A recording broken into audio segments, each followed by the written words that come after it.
আসসালামু আলাইকুম। আমরা আজকে একটু পাবলিক ভার্সিটি নিয়ে একটু আলোচনা করব। পাবলিক ভার্সিটি এত গ্রহণযোগ্যতা কেন বা এটাতে এত প্রতিযোগিতা কেন? মূলত বিষয়টা কি? পাবলিক ভার্সিটির ক্ষেত্রে কি হয় বিষয়টা? ধরো পাবলিক আর যদি আমি ন্যাশনালের কথা কম্পেয়ার করি, খারাপ না, দুইটাই ঠিক আছে। কিন্তু তুমি হচ্ছে পাবলিক ভার্সিটিতে যে এনভায়রনমেন্টটা, পরিবেশটা পাবা, এটা ন্যাশনালে পাবা না। তো এটার ক্ষেত্রে এত রেস কেন, প্রতিযোগিতা কেন, দৌড়াদৌড়ি কেন? যাই হোক, তো পাবলিক ইউনিভার্সিটিতে যে সুযোগ সুবিধাগুলো তুমি পাইতেছো, এই সুযোগ সুবিধাগুলো ন্যাশনালে পাওয়ার পসিবিলিটি থাকে কম। ন্যাশনালে পাওয়ার পসিবিলিটি থাকে কম, পাশাপাশি যে পরিবেশটা পাইতেছো এই পরিবেশটাও তুমি না পাইতে পারো। প্রথমত কথা হচ্ছে, তুমি যদি একটু খেয়াল করো, ধরো ঢাকা বিশ্ববিদ্যালয়ে যদি তুমি থাকো বা কিছুদিন যদি স্টে করো, দেখবা ঢাকা বিশ্ববিদ্যালয়ের আশেপাশে অনেক তুমি চাকরিজীবী দেখতেছো, BCS cadre, first class job, অনেক জুডিশিয়াল ম্যাজিস্ট্রেট, তাদেরকে দেখতেছো। তারা কিন্তু মানে ঘুরতেছে ফিরতেছে, একটা লাক্সারিয়াস লাইফ লিড করতেছে বা একটা ভালো স্টেবল লাইফ লিড করতেছে। তুমি এগুলো যখন দেখবা, তোমার নিজের মধ্যে একটা কি বলে অনুপ্রেরণা কাজ করবে, না আমারও হইতে হবে। তো এই বিষয়টা পাবলিক বিশ্ববিদ্যালয়ে গিয়ে তুমি এই একটা এনভায়রনমেন্ট পাইতেছো, এটা তো তোমার চাকরি ক্ষেত্রে বললাম। এর পাশাপাশি কি পাইতেছো? একটা পড়াশোনার পরিবেশ পাইতেছো। আর হচ্ছে তোমার যে বিষয়গুলো তোমার দরকার, পড়াশোনা সবটাই তোমার নিজেরই করতে হবে, কিন্তু কিভাবে করতে হবে বা তুমি ওইখানে গিয়ে এনভায়রনমেন্টে, ওই পরিবেশে কোন বিষয়গুলো পাবো, ওইটার উপর ডিপেন্ড করতেছে। আমি যদি বলি, পাবলিক বিশ্ববিদ্যালয় হচ্ছে একটা প্ল্যাটফর্ম, যে প্ল্যাটফর্ম থেকে তুমি ট্রেনে উঠে সোজা চলে যাইতে পারবা তোমার গন্তব্যে। এখন যদি আমি বলি, প্ল্যাটফর্ম ছাড়া কি তুমি ট্রেনে উঠতে পারবা? এক একটা প্ল্যাটফর্মে কিন্তু ট্রেন দাঁড়ায়, এক একটা প্ল্যাটফর্মে ট্রেনটা দাঁড়াইতেছে। তো এক একটা প্ল্যাটফর্ম হচ্ছে, একটা যদি ধরি ইউনিভার্সিটি, ওই ইউনিভার্সিটি তুমি ওইটা যাইতে পারতেছো সাপোজ। আচ্ছা, যাই হোক। আর যদি তুমি মনে করো না, আমি হচ্ছে প্ল্যাটফর্মে না, আমি হচ্ছে র্যান্ডমলি ট্রেন চলতেছে ধর্মীয় উঠে যাব, এটা কি তোমার দ্বারা আদৌ সম্ভব? সম্ভব না। সম্ভব হইতে পারে যদি ট্রেনটা স্লো থাকে। তো এটা আমি কম্পেয়ার করতেছি না, জাস্ট বললাম তুমি পাবলিক ইউনিভার্সিটিতে তো প্রতিযোগিতা কেন। এটার প্রথম কারণ হচ্ছে, এখানে তুমি একটা সুযোগ সুবিধা পাইতেছ। এখানে দ্বিতীয় কারণ হচ্ছে, এখানে একটা তোমার পরিবেশ পাইতেছ, পড়াশোনার ক্ষেত্রে হোক বা অনুপ্রেরণার ক্ষেত্রে হোক বা সামষ্টিক একটা বিষয় তুমি এখানে পেয়ে যাচ্ছ, যেটা অন্য ক্ষেত্রে পাওয়াটা একটু টাফ। এটার কারণে বললাম যে পাবলিক ইউনিভার্সিটিতে প্রত্যেকেরই একটা টার্গেট থাকে, যে না আমার একটা পাবলিক ইউনিভার্সিটি সিট লাগবে। পাবলিক ইউনিভার্সিটিতে পড়লে হয়তো বা লাইফটা সেটেল হয়ে যাবে। বিষয়টা এরকম না, লাইফ সেটেল হবে না, তবে তুমি অনেক কিছু সম্পর্কে জানতে পারবা। তোমার কমিউনিকেশন যে বিষয়টা, তোমার ফ্রেন্ড সার্কেল থাকবে অনেক, তুমি কোন বিষয়গুলো করা উচিত তুমি নিজ থেকে বুঝে যাবা। দেখবা তোমার ফ্রেন্ড আছে একটা, বা হচ্ছে আদার্স ফ্রেন্ড, দেখবা পড়াশোনা করতেছে, কো কারিকুলাম অ্যাক্টিভিটিস করতেছে, পাশাপাশি আদার্স বিষয়গুলো করতেছে। এইগুলো দেখে তুমি অনুপ্রাণিত হবো, অনুপ্রাণিত হয়ে তুমি নিজের কি করা উচিত ওই বিষয়গুলো আসলে তুমি বুঝে যাবা। তো এটা হচ্ছে মূলত পাবলিক বিশ্ববিদ্যালয়ের যে বলে প্রতিযোগিতার ক্ষেত্রে যে বিষয়গুলো কি জন্য বেশি, সুযোগ সুবিধা বেশি, তোমার অনুপ্রাণিত করতেছে বেশি। আর হচ্ছে এটা হচ্ছে র্যাঙ্কিং এর দিক থেকে যদি বলি, আমাদের বাংলাদেশের ক্ষেত্রে প্রত্যেকেরই একটা কি বলে আগ্রহ থাকে, প্রথম ফার্স্ট প্রায়োরিটি থাকে যে পাবলিকে পড়বো, পাবলিকে কোনো ভার্সিটিতে চান্স পাইলে আমাদের সুযোগ সুবিধাগুলো আমরা পাইতেছি। তো এই হচ্ছে মূলত বিষয় পাবলিক ইউনিভার্সিটির ক্ষেত্রে, যে বিষয়গুলা বললাম আর কি। যে সবাই শুধু পাবলিক ইউনিভার্সিটির ক্ষেত্রে দৌড়াদৌড়ি কেন করে? জাতীয় বিশ্ববিদ্যালয় কি তোমার পড়াশোনার জায়গা না? অবশ্যই পড়াশোনার জায়গা। জাতীয় বিশ্ববিদ্যালয় থেকে অনেক ভালো ভালো মানুষ বের হইতেছে, ভালো ভালো চাকরিজীবী বের হইতেছে, সবকিছু হইতেছে। শুধু একটু ডিফারেন্স, কোনোটা একটু বেশি পাইতেছো, কোনোটা একটু কম পাইতেছো। এখন তুমি ডিসাইড করো যে আমি এখানে বেশি পাইতে চাই নাকি কম পাইতে চাই, এটা তোমার উপর ডিপেন্ড করতেছে। আর পাবলিক ইউনিভার্সিটির ক্ষেত্রে যে সব বিষয়টা এরকম না। বিষয়টা হচ্ছে, তুমি এখানে একটা ভালো পরিবেশ পাবা, সুযোগ সুবিধাটা একটু বেশি পাবা। তো ওইটাই আর কি। তো সুযোগ সুবিধা তুমি কোথায় বেশি পাবা, তোমার সুযোগ সুবিধা কাজে লাগানোর জন্য তোমার কোন জায়গাটা পারফেক্ট, বলে না যে হচ্ছে সঙ্গ দোষের লোহাভাসী, এরকমের একটা বিষয়। তো তোমার যেদিকে যাওয়ার দরকার, তোমার লাইফ যেদিকে গেলে সামনের দিকে বেশি আগাবে, তোমার ডিসিশন থাকবে ওইটা। তুমি যদি মনে করো না আমার জাতীয় বিশ্ববিদ্যালয় থেকে আমি অনেক ভালো কিছু করতে পারবো, হ্যাঁ অনেকেই তো করতেছে, তুমিও পারবা, পড়াশোনা তো নিজের কাছে। আর যদি মনে করো না আমার অনেক কিছু জানার ঘাটতি আছে, আমি পাবলিকে গেলে হয়তো বা বেশি জানতে পারবো, ন্যাশনাল থেকে হয়তো বা ওইটা বেশি জানতে পারবো না, এরকম টাইপ যদি কোনো ডিসিশন থাকে, তুমি তোমার মানে চয়েস করবা তুমি নিজে। আমার জিনিস হচ্ছে জানানো, তোমাকে জানাই দিলাম। সুযোগ সুবিধার ক্ষেত্রে একটু আর পড়াশোনা সবটাই নিজের কাছে, সুযোগ সুবিধার ক্ষেত্রে হচ্ছে ডিফারেন্ট। তো যারা হচ্ছে তোমার অলরেডি অ্যাডমিশন পরীক্ষার্থী আছো, অ্যাডমিশন সবগুলা পরীক্ষা মোটামুটি শেষের দিকে, বাকি রয়ে গেছে তোমার জিএসটি আর কি, গুচ্ছের ক্ষেত্রে। তো গুচ্ছের ক্ষেত্রে হচ্ছে যারা আর কি গুচ্ছে এক্সাম দিবা, তাদেরকে বলবো লাস্ট 1 মাস বা 1.5 মাসে তোমরা কনসিস্টেন্সি ধরে রেখে পড়াশোনার ফ্লোটা হারায়ও না, পড়াশোনার ফ্লোটা ধরে রাখো, পড়াশোনার ফ্লোটা ধরে রেখে সামনের দিকে আগায় যাও। যদি তোমার অন্য কোথাও চান্স না হয়, গুচ্ছকে টার্গেট করে লাস্ট একটা ইউনিভার্সিটি তুমি ক্র্যাক করো। তোমার আসলে দরকার লাস্ট মুহূর্তে একটা ইউনিভার্সিটি। যদি এটা না করো, তুমি আর অনেক কথা শুনতে হবে। যদি তুমি ফার্স্ট টাইমে হও, দেখবে তোমার বন্ধু বান্ধবের হয়ে গেছে, তোমার হয় নাই, ফ্যামিলি কথা বলতেছে, বলতেছে সমাজ থেকে দেখবা বলে না পাশের বাসার আন্টি, এগুলা নিয়ে দেখবা ঝামেলা করতেছে, এই টাইপ কথাবার্তা কিন্তু বলবে, শুনতে হবে তোমার। তখন কিন্তু তুমি কিছু বলতে পারবা, নীরবে এগুলো শুনে যাবা। আর যারা সেকেন্ড টাইম, তোমরা কিন্তু এগুলো ফেস করে আসছো ফার্স্ট টাইমে, সেকেন্ড টাইমে আসে যদি মনে করো যে লাস্ট লাস্ট তোমার ট্রাম্প কার্ড বা লাস্ট অপশন তোমার হচ্ছে গুচ্ছে যে কোনো একটা ইউনিভার্সিটি আমার দরকার, তোমাদের কি পড়া উচিত না পড়া উচিত তোমরা কিন্তু আগেই বিষয়গুলো বুঝতে পারছো। তোমার ল্যাকিংস কোথায় তুমি নিজেও জানো, তোমার ল্যাকিংস কোথায় তুমি নিজেও জানো। তোমার কাজ হচ্ছে ওই ল্যাকিংস অনুযায়ী পড়াশোনা করা। তো আমাদের সবচেয়ে বড় সমস্যা হচ্ছে আমরা পরিশ্রম করতে চাই না, পরিশ্রম করতে কষ্ট লাগে, আমাদের রিলস দেখতে আর কি বেশি ভালো লাগে। যাই হোক, এটা এই বিষয়গুলো আর কি গুচ্ছতে যারা এক্সাম দিবা, যারা একদম মনে করতেছে যে গুচ্ছ এক্সাম না, গুচ্ছের এক্সাম না দিয়ে আমরা সেকেন্ড টাইম প্রিপারেশনটা নিতে চাই আসলে ফার্স্ট টাইমে যারা।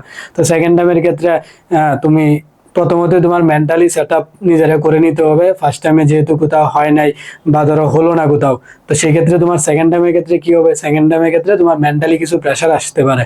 ওই প্রেশারগুলা তোমার মেনে নিতে হবে। ধরো ফ্যামিলি থেকে প্রেশার আসতে পারে, ফিনান্সিয়াল কন্ডিশন সমস্যা থাকতে পারে, পরে হচ্ছে তোমার কি বলে সামাজিক যে একটা বিষয়, বিভিন্ন মানুষের বিভিন্ন কথা বলতে পারে।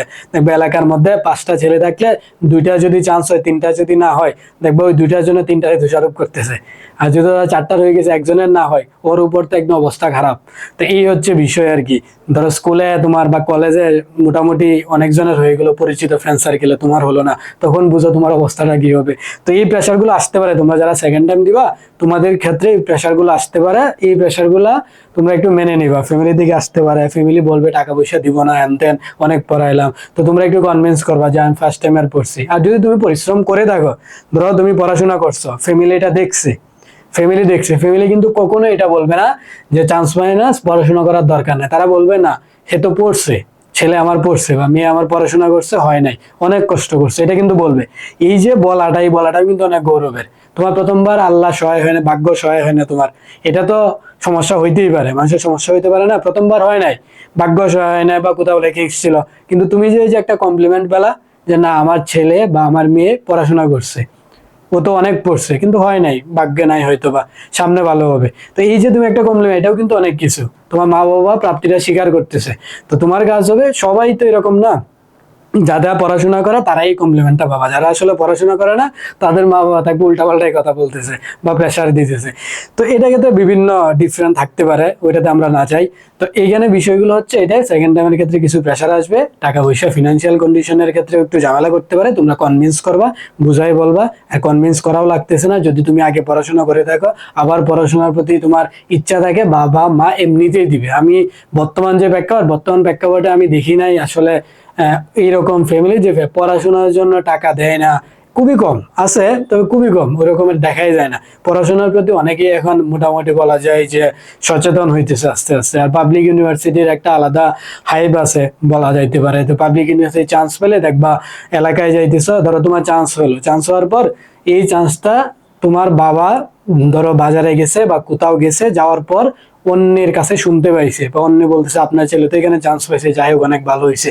এইটা শোনার পর তোমার বাবা যতটুকু আনন্দিত হবে, এই আনন্দ তুমি যদি দেখতে পারো তাহলে তুমি বুঝতে পারবো, ওই আনন্দ যদি তুমি অনুভব করতে পারো তাহলে বুঝতে পারবো আসলে বিষয়টা কি। তো প্রথম কথা হচ্ছে তুমি চান্স পাও, চান্স পাওয়ার পর যখন তোমার বাবা মা বাইরে যাবে বা শুনবে যে আমার ছেলে তো এখানে, আপনার ছেলে তো এখানে চান্স পাইছে, তখন দেখবা বাবা মায়ের একটা আলাদা অনুভূতি হবে। সেই দিকে তুমি বিষয়টা রিয়েলাইজ করতে হবে। সবসময় একটা কথা বলি, পড়াশোনা করতেছো না বা করো না, ঠিক আছে, তুমি পড়াশোনা নাই করতে পারো বা পড়াশোনা ইচ্ছা করে না, ঠিক আছে, কিন্তু তুমি একটা বিষয় চিন্তা করো, এই যে তোমার ফ্যামিলি তোমাকে পড়াশোনার জন্য এতগুলা টাকা দিচ্ছে, যা চাইতেছো তাই দিতেছে, যেমন পারতেছে, কোনো সময় না করতেছে না, তো এই বিষয়গুলো কেন করতেছে, তাদের প্রাপ্তিটা কোথায়, তুমি তাদেরকে আসলে কি দিতে চাও, তুমি তাদেরকে আসলে কি দিতে চাও, এই জিনিসটা বুঝতে শেখো যে তোমার আসলে কি দেওয়া দরকার, বা তারা তোমার কাছ থেকে কি চাইতেছে, বাবা মা তোমার কাছ থেকে কি চাইতেছে। তো এই চাওয়ার বিষয়টা যখন তুমি বুঝতে পারবা, তখন আসলে তোমার পড়াশোনা করা উচিত নাকি অন্য কিছু করা উচিত, নাকি তোমার রিলস দেখা উচিত, নাকি আদার্স কোনো কিছু করা উচিত, তুমি বুঝে যাবা অটোমেটিক্যালি। যখন বুঝতে শিখবা যে বাবা মা এত টাকা খরচ করতেছে কি জন্য, তাদের কোনো স্বার্থ আছে? অবশ্যই স্বার্থ নয়, তাদের স্বার্থ একটাই, আমার ছেলে ভালো কিছু করুক, ভালো কিছু করে আমাদের যে সুনাম বা আমাদের মানুষ বলুক না তোমার ছেলে তো এনে চান্স পাইছে, অনেক ভালো কিছু করছে, বা তোমার ছেলে তো একটা ভালো জায়গায় জব করতেছে বা একটা ভালো বিজনেস করতেছে।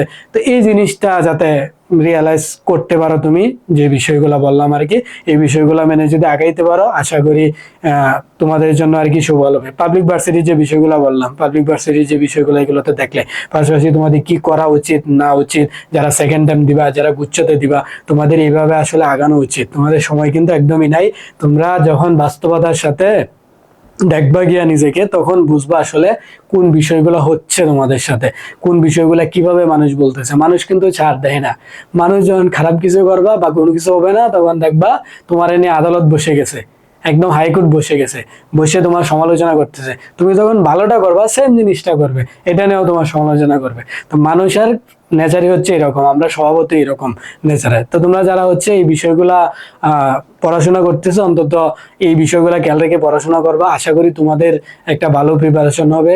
পাবলিক ভার্সিটিতে তোমাদের যদি সিট দরকার হয়, তুমি যদি মনে করো যে আমার পাবলিক ভার্সিটিতে পড়াশোনা করা উচিত, সেক্ষেত্রে তুমি এই বিষয়গুলো আর কি দেখতে পারো, এই বিষয়গুলো তোমার দেখা উচিত। তুমি যদি মনে করো না আমি অন্য জায়গায় থেকে, অনেকের অনেক ধরনের ইচ্ছা থাকে, তো তুমি যদি মনে করো আমার এই সাইডে যাওয়া উচিত, এই সেক্টরে যাওয়া উচিত, তুমি ওইদিকে যাবা, এটা তোমার রাইট আছে, তোমার হচ্ছে ইচ্ছা আছে, তোমার ইচ্ছার উপর ডিপেন্ড করতেছে। আর যদি তুমি মনে করো না এই জায়গায় তো অনেক কিছু দেখতেছি, ঢাকা বিশ্ববিদ্যালয়ে তো অনেক কিছু আমি দেখতেছি, ঢাকা বিশ্ববিদ্যালয়ের বাইরে এই জায়গায় যাইতেছে, ওই জায়গায় যাইতেছে, সংসদে যাইতেছে, বিভিন্ন জায়গায় যাইতেছে, এই পাবলিক বিশ্ববিদ্যালয় পোলাপান মানে বাংলাদেশে বিভিন্ন সেক্টরে যাইতেছে, বেশি যাইতেছে, তো ওইটা যদি মনে করো তাহলে তুমি ওইদিকে শ্রম দিবা। তো এটা সম্পূর্ণ তোমার উপর ডিপেন্ড করতেছে। তো এই ছিল মূলত বিষয়। আর আমাদের তোমার এখানে গুচ্ছের জন্য যারা যদি এনরোল হইতে চাও, গুচ্ছের revision base, exam base plus হচ্ছে শুধু এক্সাম বেস আছে, এখানে তোমরা দেখে নিতে পারো। এছাড়াও যদি অ্যাডমিশন রিলেটেড তোমাদের কোনো প্রশ্ন থাকে, সেক্ষেত্রে তোমরা আমাদের যে টেলিগ্রাম নাম্বার আছে এখানে নক দিতে পারো। পাশাপাশি উইল অ্যান্ড অ্যাডমিশনের যে পেজ আছে, ওই পেজেও তোমরা, ফেসবুক পেজ, ওই পেজেও নক দিয়ে বিস্তারিত ডিটেলস জেনে নিতে পারো। আশা করি তোমরা বিষয়টা বুঝতে পারছো। আর যারা প্রিপারেশন নিচ্ছ তোমাদের জন্য শুভকামনা রইল।